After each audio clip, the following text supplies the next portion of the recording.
Well, the World Oncology Forum highlights 3 priorities for cancer patient care. So firstly, good access to diagnostics. Secondly, good access to cancer treatments. But thirdly, good access to supportive and palliative care.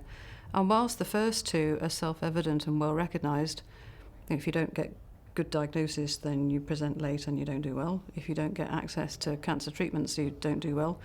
But the last is not so well recognised, which is really odd, because cancer affects people every domain of their life and the people who they love and who care for them.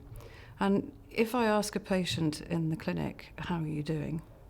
Then the odd thing is that I will get on average 1 concern from that patient. But when you think about it, that's not odd really, because why should they know what I think is interesting? Why should they know what they bring to the doctor? Should they know that I'm interested in their information needs and their worries about the will or the legal aspects or the psychological distress? So I might get that 1 thing they think I want to know.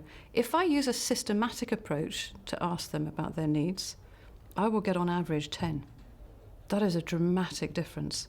And so the session that we put on is looking at how to systematically assess these concerns and needs that are so important for patients and their family, so that we can really address that 3rd priority of the World Oncology Forum for good access to supportive and palliative care.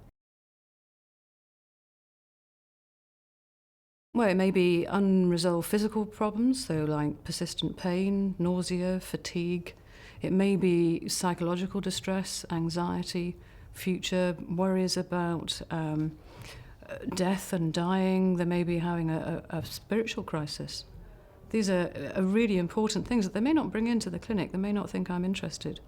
They may have worries about work, finance. A diagnosis of cancer takes someone's life and turns it upside down. They may be desperately worried what's going to happen to their husband or their wife if they become too sick to be able to look after them. These needs are wide-ranging and affect everything.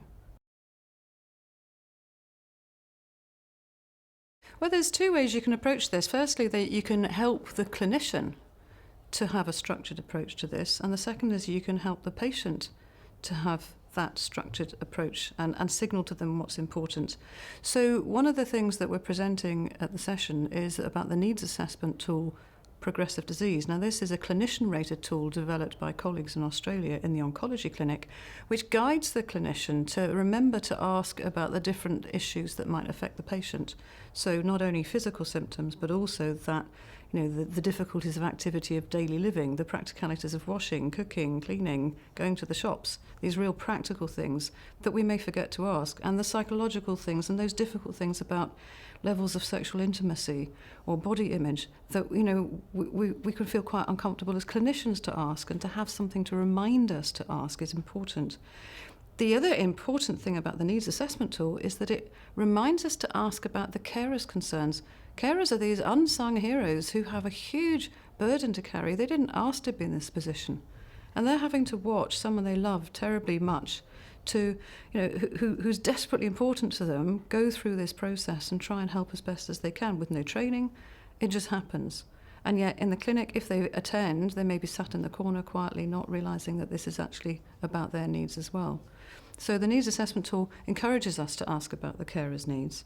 And it also, not only does it encourage us to say, what are these needs and how concerned are we, it makes us do something about it. Because these tools can so easily just be tick boxes, but the needs assessment tool says, right, what are you going to do about it? So there's a section in it that says, can I deal with this myself? Can I ask another member of the team to deal with it? Or am I going to have to refer this patient to a specialist service, for example, specialist palliative care? And it's all in one quick tool that can be incorporated into clinical practice. And when it's been tried in clinical practice, not only was it filled in pretty completely, which is quite extraordinary because as clinicians we're really good at not filling in the things that we think are a waste of time, but it didn't take any longer in the clinical consultation to do this. But the most important thing is that when this was tested, we found that the level of unmet need for the patients and carers went down. The other way of looking at it is use the patient report measures, so something like the patient outcome scale, otherwise known as the palliative outcome scale, where the patient fills in a structured assessment. And that's really useful to do the first time you meet the patient. It gives us an idea of the breadth and level of the concern.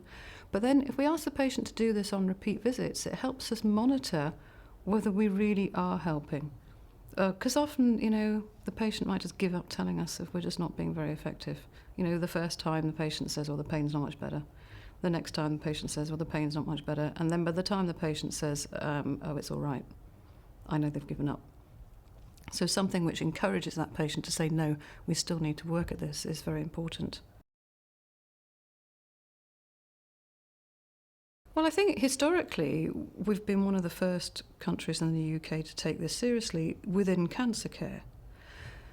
The difficulty is that if it only becomes focused on the point of death, then we lose the opportunity to help support people much earlier on in their disease.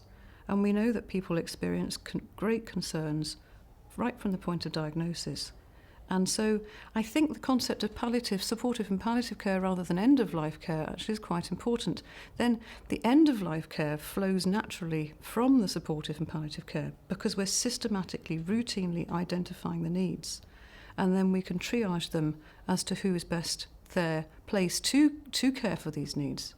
We can't just leave it to the specialist services, and we shouldn't leave it until we're absolutely convinced this person is dying, because by then we've often missed that opportunity to support that patient and to prepare them for what's coming and to help them live as long as we can, to help them live as long as they can, as best as they can. And I think that is one of the main things that we're trying to do with this approach.